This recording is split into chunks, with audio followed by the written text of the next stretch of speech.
భగవద్గీత సర్వ వేదాంత సారము, సర్వ ఉపనిషత్తుల సారము, సర్వ పురాణ సారము. అందుకు భగవద్గీతని వేదవ్యాసులు, శంకరాచార్యులు ఇత్యాది మహాత్ములందరూ కూడా సర్వార్థ సార సంగ్రహం అన్నారు. సర్వశాస్త్రమయీ గీత అన్నారు. అన్ని శాస్త్రముల గురించి ఏవైతే చెప్పాయో దాని గీతలో భగవానుడు చాలా సులువుగా అందించాడు. ఈ గీత ఇతివృత్తం ఏమిటంటే, ఇందాక మహత్యం 3 శ్లోకాలు చెప్పాను, వాటి గురించి మీకు వివరిస్తే అర్థమవుతుంది. ఏమంటే, మానవుడు తను చేసేటువంటి కర్మలు 3 విధములుగా ఉంటాయట. సంచిత, ఆగామి, ప్రారబ్ధ.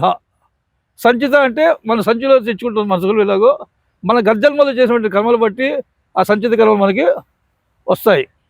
ఆగామి, ఇప్పుడు ఈ జన్మలో మన తెలియకుండా చేసే కర్మలు ముందు జన్మకు కారణమవుతాయి. ప్రారంభం, అది మనం ఇంకా తప్పదు, దాన్ని తప్పుకునే అవకాశం లేదు, దాన్ని అనుభవించి తీరవలసింది. అయితే ఇక్కడ ఉన్న విశేషం ఏమిటంటే, ఇప్పుడు సత్యం తెలుసుకొని జీవిత పరమార్థం తిరిగి సద్గురువు దొరికి జీవితం యొక్క లక్ష్యం ఏమిటి అని తెలుసుకుంటే ఇంకా వాడికి సంచిత కర్మలు ఉండవు. అంటే ఏమీ కొత్తగా చేసుకోడు కాబట్టి వాడికి ఆగామి కర్మలు వచ్చే అవకాశం లేదు.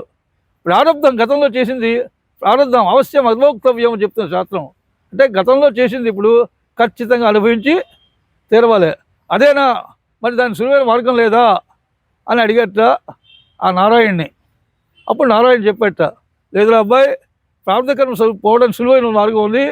గీతాభ్యాసరత సదా, ఎవరైతే భగవద్గీతను నిత్యము పారాయణ చేస్తూ, కేవలం పారాయణ కాకుండా ఆ పారాయణతో పాటు అది అర్థం సైతం అర్థం చేసుకుని అనుసరణ, అంటే గీతా గ్రంథము కేవలం పారాయణ గ్రంథమే కాదు, అర్థం చేసుకుంటూ ఆచరించవలసింది అని చెప్పాడు.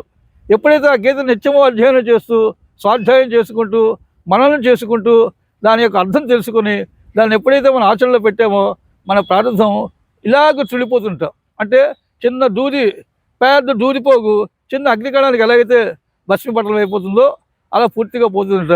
ఎలాగంటే చెప్పాడు, మహాపాపాలు కూడా, వాడి గర్జంలో చేసిన మహాపాపాలు ఏమన్నా ఆ పాపాలు కూడా ఎలాగైతే జ్ఞానాగ్నికి దగ్ధమైపోతాయని చెప్పాడో ఆ విధంగా పోతాయని స్వామి తెలియజేస్తూ గీత యొక్క ఆవశ్యకత గురించి, గొప్పతనం గురించి స్వామి చెప్పడం జరిగింది. అంతేకాకుండా గీత సర్వ వేదాంత సారము, సర్వశాస్త్రాలకు అర్థం నిమిడి ఉంది. ఎందుకంటే అంటే కర్తవ్యముఖుడైనటువంటి కర్తవ్యోన్ముఖుడిని చేసినటువంటి గీత. అంటే ఎవరైతే మానవుడు, జీవుడు తన కర్తవ్యం నుంచి పక్కకు తప్పుకొని ఏదేదో అనుకుంటుంటాడో వాడిని మళ్ళీ సరైన తోవలో తీసుకొచ్చి వాడిని కర్తవ్యోన్ముఖుడిని చేస్తుంది గీత. అదే చెప్పాడు స్వామి గీతలో. అంటే అర్జునుడు, బావా తప్పకుండా మనం యుద్ధభూమిలో ఉన్నాం, యుద్ధం చేస్తాను, అయితే వాళ్ళు మేము అన్నములమే, చిన్నతండి పెద్దండి పిల్లలమే, వాళ్ళ వైపు యుద్ధం చేసేవాడు, మా వైపు యుద్ధం చేసేవాడు కూడా మా బంధువులే, మా వైపు వచ్చిన మా బంధువులు ఎవరు, మా అన్నదమ్ముల వైపు వచ్చిన మా బంధువులు ఎవరు, వాళ్ళెవరు మేమెవరు ఒకసారి చూసుకుంటాము, కాబట్టి సాపయత్వ రథోత్తమము అని చెప్తాడు. రథాన్ని తీసుకెళ్ళి చక్కగా రథాన్ని 2 సైన్యాలు కనిపించే విధంగా పెట్టని భావన కోరుతాడు ఆయన. మరి రథసారథి కదా, ఒప్పుకున్నాడు కదా రథం తోలుతానని, అందుకైనా సాపయత్వ రథోత్తమం అని చెప్పాడు. ఓ అర్జున, పెట్టాను పోయి చూడు అటు ఇటు అని చూసేట్టి ఆయన పెట్టిన విధానంలో చూస్తే ఆయన పెట్టిన విధానం ఇలా చూడగానే దుష్టతిష్టమైనటువంటి దుర్యోధన, దుశ్శాదులు, కర్ణాదులు వీళ్ళందరూ కనిపిస్తుంటే 18 రోజులు జరిగే యుద్ధం 18 నిమిషాలు అయిపోయింది. కానీ అలా పెట్టలేదు ఆయన, చిన్నగా తీసుకెళ్ళి పెట్టి ఈయన చూసేట్టు అర్జునుడు ఎవరు చూసాడు అన్నమాట, తాతగారైనటువంటి భీష్ముడిని చూశాడు. ఈ భీష్ముడు ఎలాంటి వాడు ఏంటంటే ఆయన గురువుని మించిన శిష్యుడు, గాంగేయుడు, గంగాదేవి పుత్రుడు, పరశురాముడిని ఎదిరించినవాడు, శివునికి కూడా మెప్పించినవాడు, ఆయన భుజబల దాటికి ఎవరు ఆగలేదు. అటువంటి భీష్ముడు గోరుముద్దలు తినిపిస్తూ, పూర్వం ఆ రాజుల్లో ఉన్న విధానం ఏంటంటే బంగారపు రజులు కూడా కలిపి పెట్టేవారు అన్నంతో పాటు. పెట్టురా, ఈ భుజాలు నావిరా, ఈ భుజాల్లో నా అంత శక్తి రావాలా అని గోరుముద్దలు తినిపించి పెంచినవాడు. ఇప్పుడు ఆ తాతగారు కొట్టాలి. ఇలాంటి చూశాడు సాక్షాత్తు ద్రోణాచార్యుడు. ఏదైతే బ్రహ్మాస్త్రం అని ఉందో ఆ బ్రహ్మాస్త్రం ప్రయోగం తెలియడమే కాకుండా పూర్వం అస్త్రాలు ప్రయోగించడం, దాని వల్ల వెనక్కి తీసుకోవడం కూడా ఉండేది. ఆ విద్యని తన కొడుకైనటువంటి అశ్వత్థామకు కూడా నేర్పకుండా కేవలం అర్జునుడికి మాత్రమే, అర్జునుడు అంటే అంత ప్రీతి కలిగి, మక్కువ కలిగి బ్రహ్మాస్త్రం వేయడం, దానివల్ల వెనక్కి తీసుకోవడం అనేటువంటి విద్యని నేర్పించిన గురువు అని చెప్పాలి. ఇటు చూశాడు కృపాచార్యుడు, ముద్దుగా లౌకిక విద్యలను నేర్పాడు. ఇలాగ అందరూ చూసాడు, మేనమావులు అందరూ చూసి చెప్పాడు, గాంధీవం సంశతే అస్త తక్షైవ పరిదఖ్యతో నచ శక్నోమయ వస్తాతుం రమతీవ చ మే మనః నిమిత్తాని చ పశ్యామి విపరీతాని కేశవ నచ శ్రేయోను పశ్యామి హత్వా స్వజనమాహవే. బావా, ఏ రకంగా చేసినా ఏ రకంగా చూసినా ఈ యుద్ధం చేయడం వల్ల నా బంధువులు చెప్పుకోవాలి, నా ఆత్మబంధువులు చెప్పుకోవాలి, నా మేనమామలు చెప్పుకోవాలి, నా మేనమామలు చెప్పుకోవాలి, నా అన్నదమ్ములు చెప్పుకోవాలి, నా పెద్దలు చెప్పుకోవాలి. వీళ్ళందరూ చనిపోయినట్టయితే వీరి భార్యలైనటువంటి నా ఆత్మబంధువులైనటువంటి ఆడవాళ్ళందరూ కూడా ఇంట్లో ఉండి ఈ భగవంతుడు ఏర్పరిచిన ఋతుక్రమం ఏదైతే ఉందో ఆ ఋతుక్రమం అనుసరించి నెలలో ఒకసారి వచ్చేటువంటి వాళ్ళ కామ కోరికలు తీరక మగవాళ్ళు లేక వాళ్ళు భ్రష్ట్ అయిపోతారు. భ్రష్టోపి జాయితే. దీనికి అంతటి కారణం ఎవడంటే అగోటండి అర్జునుడ ఆ విధవ రాజ్యం కోసం, చిన్న రాజ్యం కోసం అందరినీ చంపేశాడు. ఈ ఆడవాళ్ళందరూ ఈ మొత్తం భరత జాతి అంతా కూడా కలుషితం అయిపోయిందని తిట్టుకుంటారు. కాబట్టి బావా, మా గతంలో మేము 5 వస్తే మేము అడుగు తిన్నాం, మేము అడుగు తింటాం. నకాంక్షే విజయం కృష్ణ నచ రాజ్యం సుఖాని చ కిం నో రాజ్యేన గోవింద కిం భోగైర్ జీవితే నవ కిం భోగైర్ జీవితే నవ. నాకు ఈ రాజ్యం వలదు, ఈ రాజ్య సుఖము వలదు, ఈ రాజ్యము అందరినీ చంపి వచ్చేట రక్తము కూడా నాకు అవసరం లేదు. మేము అడుక్కు ఇష్టమే కానీ యుద్ధం చెయ్యను అని యుద్ధ భూమిలో యుద్ధం చేయడానికి వచ్చినవాడు దాన్ని చూసి యుద్ధం చేస్తానన్నాడు, యుద్ధం చేయనన్నాడు. అంటే వాడి కర్తవ్యాన్ని వదిలివేశాడు. అప్పుడు స్వామి చక్కగా నవ్వి 2వ అధ్యాయం మొదలెడుతూ, ఓహో బాబా గొప్పగా చెప్పావయ్యా, మహా పండితుల్లో మాట్లాడు శుభ, నేను అనుకోలేదు బాబా నిన్ను అని చెప్పి, అసలు నీకు పండితులు అంటే ఎవడో తెలుసా స్వామి చెప్పడం మొదలెట్టాడు. ఏమిటండి పండితులు?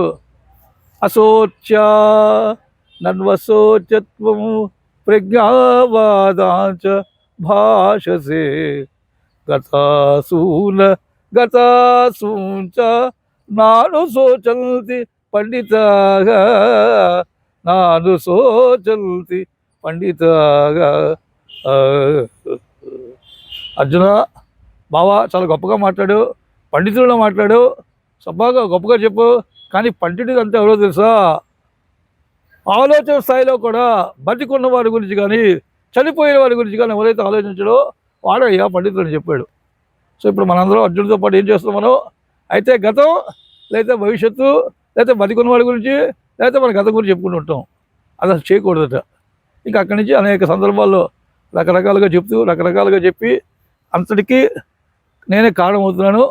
ఎవరైతే ఈ సత్యాన్ని సద్గురు గారు తెలుసుకొని నువ్వు నిమిత్తమురా నేను మొత్తంలో అని చెప్పాడు స్వామి. ఆఖరికి నేను నిమిత్తము, నేను మొత్తము. ఎందుకంటే భవాన్ భీష్మశ్చ కర్ణశ్చ అని చెప్పిన మొదటి అధ్యాయం నుంచి భక్తి యోగంలో చెప్పాడు, విభూతి యోగంలో చెప్పాడు. నేనే అంతటా నా వైభవం అంతటా ఉంది, గొప్పగా వెలుగుగా కాంతిగా జ్ఞానముగా కనిపిస్తున్నంత నేనే ఉన్నాను. అంతెందుకు సర్వభూతరాశులు ఏది కూడా నేను ఆత్మగా ఉన్నాను. అహమాత్మా గుడాకేశ సర్వభూత ఆశయ స్థితగా అహమాదిత్య మధ్యంచ భూతానాం అంతయేవచ. ఈ సరాచర సృష్టి యందు అన్నిటి యందు అందరి యందు ఆత్మగా నేనే ఉన్నాను. నేనే వాళ్ళని సృష్టిస్తున్నాను, నేనే వాడిని నాశనము చేస్తున్నాను, నేనే వాడిని పోషిస్తున్నాను అని చెప్పి సర్వము తానైనటువంటి ఆత్మని తానుగా తెలుసుకొని ఎవరైతే తనలో ఉన్నటువంటి ఆత్మని దర్శిస్తారో, కాకుండా తనలాగే ఉన్నట్టు అంతటా ఉన్న ఆత్మని దర్శిస్తారో వాళ్ళకి శోకమైలు కాకుండా వాళ్ళు ఆనందమైలు అవుతారని చెప్పి నన్ను దర్శించన్నాడు. బాబా నాకు తెలియట్లేదు, నేను ఎలా దర్శించాలో చెప్పన్నాడు. అంటే చెప్పాడు, నేను ఎక్కడెక్కడ ఉన్నానని చెప్పుకొచ్చాడు. కాదు నీకు అవసరం లేదని చూపిస్తానంటే చూపించు బాబా, నేను గ్రహించలేకపోతున్నంటే ఆ విశ్వరూపం చూపించాడు. చెప్పాడు, పశ్యామి దేవాం సమదేహదేహే సర్వాన్ సదాభూత విశేష సంగాన్ బ్రహ్మాండమీసం కమలాసనస్థం ఋషించ సర్వా నరగాంశ దివ్యాన్ అనేక బాహూదర వక్త్రనేత్రం పశ్యామి త్వం సర్వతోనంత రూపం నాంతం న మధ్యం న పునస్తవాదు పశ్యామి విశ్వేశ్వర విశ్వరూప. ప్రభో కృష్ణ, అంతటా ఉన్నటువంటి అమేయమైనటువంటి స్వరూపము చూసి అనేకమైనటువంటి బాహువులు కలిగి, అనేకమైన ధర్మలు కలిగి, అనేకమైనటువంటి శరీరం అంతా వ్యాపించి విశ్వం అంతా వ్యాపించినటువంటి విశ్వరూపాలు చూస్తూ నేను తట్టుకోలేకపోతున్నాను బావా, నువ్వు తిరిగి నాకు యథాలాపంగా గతంలో ఎలాగైతే 2 చేతులతో నాకు కనిపించి మరడితో కనిపించే కృష్ణ రూపంలో సోమరూపం నాకు ఆ విధంగా కనిపించిన విశ్వరూపంతో చెప్తూ చెప్పి ఈ నా రూపాన్ని చూపించమన్నాడు. అప్పుడు స్వామి అన్నాడు, శ్రీ భగవాను వాచ శుదుర్దర్శమిదం రూపం దృష్టవానసి యన్మమ దేవా అప్యస్య రూపస్య నిత్యం దర్శిన కాంక్షిణ. ఓ పిచ్చివాడా, ఈ విశ్వరూపాన్ని చూడాలని దేవతలు, యక్షులు, కిందులు, కింపురుషులు, మహాత్ములు, ఋషులు అందరూ ఎదురు చూస్తుంటారా? అటువంటి నువ్వు నాకు ఇష్టడవని కౌంతేయ, అనసూయ నీకు అసూయ లేదని నీకు చూపించాను అబ్బాయి. ఇప్పటిదాకా ఈ భారత సంఘటనలో నేను 3 సార్లు విశ్వరూపం చూపించాను. ఒకటి చిన్నప్పుడు మా అమ్మకు చూపించాను, ఇప్పుడు నీ నిమిత్తంగా ఇక్కడ చూపిస్తున్నాను. మళ్ళా రాబోయేటువంటి ఏదైతే బేరం అయినను పోయి రావాల్సినకు అని చెప్పాడు రాయబేరంలో. అప్పుడు మళ్ళీ ఒకసారి చూపించాను, ముందే చెప్పాడు. ఇలాగ విశ్వరూపం చూపించినట్టు భగవంతుని చూసి అర్జునుడు చెప్పాడు 18వ నష్టో మోహ స్మృతిర్లబ్ధ తత్ప్రసాదాన్మయాచ్యుత స్థితోస్మి గత సందేహ కరిష్యే వచనం తవ. బావా, నా అజ్ఞానం తొలగింది. కేవలం అజ్ఞానం తొలగనే కాదు, జ్ఞానం కూడా కలిగింది. నష్టో మోహం తొలగింది, స్మృతిర్లబ్ధ జ్ఞానం కలిగింది. ఇది కేవలం నా వల్ల జరగదు. తత్ప్రసాదాన్మయాచ్యుత, కేవలం నీ కృప వల్ల, నీ అనుగ్రహం వల్ల జరిగింది. స్థితోస్మి గత సందేహ, ఇప్పటిదాకా ఉన్నటువంటి సందేహాలన్నీ పోయాయి. కరిష్యే వచనం తవ అన్నాడు. ఇప్పుడు బావా నాకు అర్థమైంది, అన్నీ పోయాయి కాబట్టి నువ్వేది చెప్తా చేస్తానన్నాడు. అప్పుడు స్వామి చెప్పాడు, అన్నీ పోయి అన్నీ తొలగేయంటూ మళ్ళీ నేను చెప్పడం ఉండదురా బాబు, అన్నీ తొలగితే నేను నువ్వు ఒకటే అని చెప్పాడు. మనకి అప్పుడు సినిమాలో పాడేట్టుగా నువ్వే నేను, నేనే నువ్వు, నువ్వే నేను, లేనిచో ఈ జగమే లేదు అన్నట్టుగా నేను నువ్వు ఒకటే అబ్బాయి. అది జ్ఞానము. ఆ జ్ఞానం కలిగిన తర్వాత మళ్ళీ నేను చెప్పడం నువ్వు వెంట ఉండదు. ఇప్పుడు నీ ఇచ్చ యథేచ్ఛసి తథా కురు అని చెప్పాడు స్వామి. మేము చేసేది అదే చేయనా, చెప్పాల్సినంతా చెప్పాను నీకు. ఇప్పుడు కూడా నీ ఇచ్చ, నీ కోరిక ఏ విధంగా ఉంటే యథా ఇచ్చ తథా కురు. This is the great message of Gita. ఈ గీత ఈరోజు ఇన్ని వేల సంవత్సరాలు ఉండడానికి కారణం ఏంటంటే, don't suppress your opinion on others. కేవలం నీ అభిప్రాయాన్ని ఇతరుల మీద ఉండే ప్రయత్నం చేయక, మన ప్రాపంచిక సమస్యలని కారణం చూసినట్టయితే, ఓ గురువు తాను చేయలేని శిష్యుని చేయాలని కోరుకుంటాడు. తల్లిదండ్రులు వాళ్ళు సాధించలేని మీ పిల్లల ద్వారా సాధించాలనుకుంటారు. స్నేహితులు తమకున్న కోరికని పక్క పిల్లలకు ఊరేగించి వాళ్ళు చేయాలనుకుంటే వాళ్ళ కోరికను సప్రెస్ చేస్తుంటారు. కానీ గీత చెప్పింది ఏంటంటే, నీ సప్రెస్ చేయక నువ్వు ఏ విధంగా ఉంటో ఆ విధంగా చెయ్యి, ఆ విధంగా జీవించని స్వామి చెప్పి ఏమిటయ్యే దాని లక్ష్యం అంటే చెప్పాడు. ఎవరైతే తమలో ఉన్నటువంటి పరమాత్మను దర్శించి అంతటా ఉన్న పరమాత్మను దర్శిస్తారో వాళ్ళకి యోగము, జ్ఞానము, ఐశ్వర్యము అంతా కలుగుతుందని చెప్తూ, యత్ర యోగేశ్వర కృష్ణో యత్ర పార్థో ధనుర్ధర తత్ర శ్రీర్విజయో భూతిర్ ధ్రువానీతిర్ మతిర్మమ అని చెప్పి ముగించాడు. అంటే ఎప్పుడైతే ఇలాంటి అర్జునుడు ఉంటాడో, యోగేశ్వరుడు శ్రీకృష్ణుడు ఉంటాడో, ధనుర్ధారైనటువంటి అర్జునుడు ఉంటాడో, అంటే ఇలాంటి యుద్ధ సమయం చెప్పుకున్నప్పుడు, ఇలాంటి కష్ట సమయం, ధర్మానికి హాని కలిగినప్పుడు, గ్లాని కలిగినప్పుడు నేను ఎలాగైతే అవతరిస్తానని చెప్పాడో ఆ విధంగా మానవుడు తను ఆ విధంగా ఉండి అన్నిటి యందు శ్రద్ధ కలిగి అన్నిటి యందుని ఎదుర్కొంటూ ఆ జీవితాన్ని ఎప్పుడైతే ఈశ్వరాడితో నీ ఇష్టమయ్యా నువ్వు ఎలా చెప్తాలో నేను చేస్తానని చెప్పి ఈశ్వరుడికి ఎవరైతే అర్పిస్తారో వాళ్ళ జీవితంలో వెలుగు, ఆనందము, జ్ఞానము, శాంతి వాళ్ళ ఇంట, వాళ్ళ వెంట, వాళ్ళ జంట, వాళ్ళ కనుల పండుగ ఉంటుంటారు. అంటే వెరసి గీత ఎవరైతే నెచ్చిపో చదువుతుంటారో వాళ్ళ ఇంట్లో సిరి సంపద ఉంటాయట, వాళ్ళ ఇంట్లో ఆనందం ఉంటుందట. మరో పూజ మరో వ్రతం చేస్తే ఏమో కానీ ఎవరైతే నిత్యం గీత పారాయణ, మనకి అది ఉండేది అనాదిగా ఇంట్లో గీతా పారాయణం ఉంది. అందుకే మనకి ఈ 12 అధ్యాయాల పిల్లలకి భక్తి కోసం చెప్తారు, ఆహార శుద్ధి కోసం 2 శ్లోకాలు చెప్తుంటారు. అహం వైశ్వానరో భూత్వా ప్రాణినాం దేహమాశ్రితః ప్రాణాపాన సమాయుక్త పచామ్యన్నం చతుర్విధం బ్రహ్మాత్మనం బ్రహ్మహవి బ్రహ్మాగ్నో బ్రహ్మణాహుతం బ్రహ్మైవ తేన గంతవ్యం బ్రహ్మకర్మ సమాధిన. ఇక్కడ అంతా బ్రహ్మమయము. చూస్తున్నది బ్రహ్మము, వింటుంది బ్రహ్మము, హవనం చేస్తుంది యజ్ఞము బ్రహ్మము, ద్రవ్యములు బ్రహ్మము, ఆ యజ్ఞము చేయించున్నవాడు హోత బ్రహ్మము, సర్వము బ్రహ్మమయము. ఇదే విషయాన్ని మనకి మహాత్ములందరూ వాళ్ళ సాధనలు గడిపారు, చెప్పారు. అన్నమయ్య బాగా చెప్పాడు, బ్రహ్మమొక్కటే పర బ్రహ్మమొక్కటే పర బ్రహ్మమొక్కటే అని.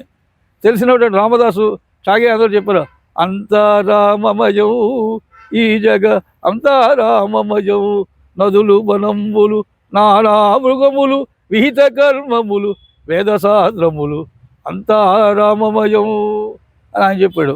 చాగే చెప్పాడు, నీ వల్ల గుణదోషమేమి రామా, ఈ దోషం కావాలి నాకు కనిపించలేదు అనుకున్నాను, నా వల్లనే కానీ రామా ఈ దోషం ఉంటుంది నాది నీది కాదని ఎవరైతే అంతటా ఉన్నట్టున్న పరబ్రహ్మను దర్శిస్తారో వాళ్ళకి అన్ని రకాలైన ఆనందము, వాళ్ళకి దుఃఖం ఉండదుట, వాళ్ళ ఇంట్లో లేవనే పదార్థం ఉండదుట. అదే పూర్వం చెప్పారు, లాకేత్తములకు కొమ్మైనటువంటి దాతలు ధరిత్రుడని. మన భారతదేశంలో ఒకప్పుడు లేదు అని చెప్పేటువంటి స్థితి ఉండేది కాదట. తర్వాత ఇన్వైటర్స్ మనకు వచ్చినట్టు మిగతా జాతి వాళ్ళు మన బంగారం మన మన వైద్యం మన సంస్కృతి అంతా దోచుకున్నారు. ఆ విధంగా మనం దోచుకోవడం వల్ల మనం మళ్ళీ వెనక్కి వెళ్ళిపోవడం చెప్పినాం. ఓవరాల్గా గీత చెప్పింది అంటే, ఎవరైతే తన యందున్న ఆత్మని ఈశ్వరుడు దర్శిస్తారో వాళ్ళకి ఎటువంటి లోటు ఉండదని చెప్తూ గీతను నిత్యం పారాయణ చేయమని, గీత చేయడం వల్ల గీత చదవడం వల్ల రామకృష్ణ పరమహంస చెప్పాడు, గీత తాగి తాగి గీత అన్నాడు ఆయన. అంటే తాగి గీత గీత గీత అంటుంటాడు, తాగి తాగి అయిపోతుంది. తాగి అంటే త్యాగి అనేది త్యాగం కా, అది వికృతి పదం, అది త్యాగి అంటే త్యాగివి కా అని చెప్తున్నాడు. గీత చదవడం వల్ల త్యాగి అవుతాడు. సహజంగా తనకు ఉన్నటువంటి అన్నింటినీ ఇతరులకు ఇచ్చేటువంటి ప్రయత్నం చేస్తాడు. ఇటువంటి గొప్ప సుగుణాలు ఇస్తుంది కాబట్టి భగవద్గీతను నిత్యం పారాయణ చేయమని, పిల్లలకి ముఖ్యంగా వాళ్ళ మేధస్సు పెరుగుతుంది, వాళ్ళకి శ్రద్ధ కలుగుతుంది. శ్రద్ధావాన్ లభతే జ్ఞానం అని చెప్పాడు స్వామి గీతలో. ఈ గీత చదవడం వల్ల ఎటువంటి కలిగి అన్ని సంస్కారములు కలిగి సంస్కారం మెరుగుపడి వాళ్ళు ఒక ఉన్నతమైన జీవితం, ఉన్నతమైన విలువలు వస్తాయి. కాబట్టి భగవద్గీత నిత్య పారాయణ గ్రంథం చేసుకుని, భగవద్గీత నిత్య అనుసరణీయ గ్రంథము, నిత్యము పారాయణతో పాటు ఆచరణ చేయవలసిన విషయాలు చెప్తూ భగవద్గీత రకాల మహాత్ములు రకరకాలు చెప్పారు. మహాత్మా గాంధీ అయితే చెప్పాడు, భగవద్గీత కోసమే మీరు సంస్కృతం నేర్చుకుంటాయా, ఎందుకంటే నేను ఆ స్వాతంత్ర సంగ్రామంలో ఆయన ఎంత నిజాయితీగా పనిచేసిన వాళ్ళకి ఇల్లు తెలుస్తున్నా. కానీ ఆయన చెప్పింది ఏంటంటే, నా ప్రతి సమస్యకి గీతలో నాకు సమాధానం దొరికింది. ఇంకా వివేకానంద చెప్పాడు, బీ ఫియర్లెస్ అని, క్లైబ్యం మాస్మగమ పార్థ నే తత్వ వివర్జితే క్షుద్రం హృదయ దౌర్బల్యం ఉత్తిష్ట పరంతం. ఆయన మెసేజ్ అంతా ఉత్తిష్ట ఉత్తిష్ట జాగ్రత్త ప్యాప్యవరాన్ని నిబోధిత అంటే awake and arrange stop not till goal is reached. అలాగే ప్రతి వారు కూడా ఆ విధంగా వెళ్ళినట్టయితే గీత మనకి ప్రబోధ గ్రంథం అవుతుంది, ఉద్బోధ గ్రంథం అవుతుంది. గీత మనకి కర్తవ్యములను కుడి చేస్తుంది. అటువంటి భగవద్గీతను మనం ఈరోజు పిల్లలకి నేర్పాలి. కానీ మన దౌర్భాగ్యం ఏంటంటే, ఏదో ఘంటసాలకి ఎవరో అంటే ఆయన చివరిలో పాడాడు, ఆఖరికి మనలో ఆ గీతని ఎవరైనా చనిపోతే పెట్టే దీనిగా పెట్టేసుకుంటున్నారు. కాకుండా ఈ విధంగా గీతను మనం ఇంటింటా ఇంటింటా ఇంటింటా కొడిగి ప్రజలు. అందుకే మన చన్మయానంద స్వామి గరుగరు గీత అని చెప్పి 95, 96 నుంచి మొదలెట్టారు. ఆ ఉద్యమంలో నేను కూడా ప్రత్యక్షంగా పాల్గొడుకున్న స్వామి అనుగ్రహంతో ఇలాంటి అద్భుతాలు చేసి గీత యందు నేను కూడా ప్రవేశం కలిగి, గీత అభివేశం కలిగి, గీత కంఠస్థ 701 శ్లోకాలు ప్లస్ ఈ 25 శ్లోకాలు 736 శ్లోకాలు కూడా కంఠస్థం. ఆ విధంగా అధికారులు పాల్గొంటూ గీతని ఇంటింటా ప్రచారం చేయవాలి, గీత వంట పట్టించుకోవాలి. ఆ గీత వంట ఎందుకంటే వ్యవసాయం చేయమన్నాడు, వ్యవసాయం చేయంటున్నాడు. ఏమిటో వ్యవసాయం, బుద్ధితో వ్యవసాయం చేయమన్నాడు. వ్యవసాయాత్మిక బుద్ధి ఏకేహ కురు నందన బహుశాఖాఖ్యనంతాచ బుద్ధయో వ్యవసాయినాం. ఆ బుద్ధితో వ్యవసాయం చేయమంటున్నాడు. ఇదేమవుతుంది, యావిమాం పుష్పితాం వాచం ప్రవదంచ విపశ్చిత ఇంద్రియాణి దశైకంచ పంచచేంద్రియ గోచర. ఎవరైతే అటువంటి బుద్ధితో వ్యవసాయం చేస్తారో వాళ్ళు వాళ్ళ పంచేంద్రియాలు దశేంద్రియాలతో చక్కటి సంస్కారం సంయమనం కలిగి చక్కగా సత్యాన్ని గ్రహించి ఆనందాన్ని గ్రహించి ఆత్మానుభూతితో జీవించురుగాక. లోకా సమస్త సుఖినో భవంతు, సర్వే జనా సుఖినో భవంతు. ఓం శాంతి శాంతి శాంతి. వాసుదేవ వాసుదేవ వాసుదేవ.